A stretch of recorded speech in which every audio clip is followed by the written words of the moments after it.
What's your WEX word of the day? How do you see today shaping up? You put me on an earnings season, the word of the day has to be earnings, and I kept it to one word this time, right?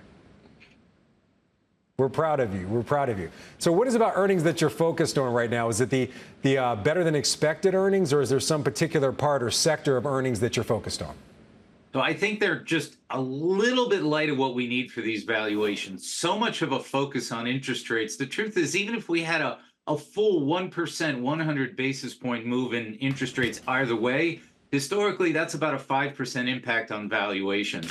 So we got to look at those PE multiples. They're a little high, of course, for this level of interest rates. We got to look at earnings. And we're getting about 5% or so year over year growth in the S&P. It's a little light. But then we focus on tech. Hey, that's where the quality is, right? That's the story. That's the narrative. And yes, the NASDAQ has been delivering and right now is going at about 20% year over year earnings growth.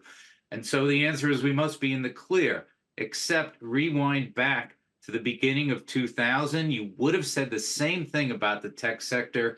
By Okay. 2002, you had negative All right. ROE Simeon, in the sector.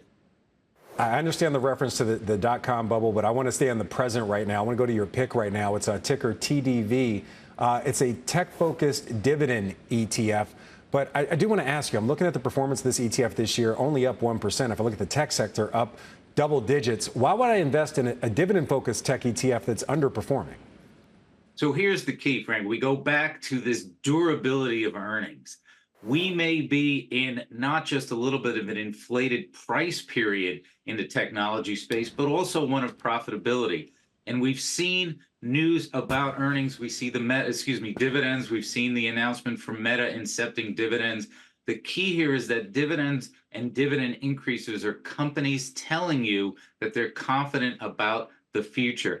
And that's what's important about this ETF and this strategy. Of course, as an equally weighted strategy, it's been left a little bit behind in this top-heavy market. But the signaling impact of those dividends and the durability of the earnings is critical.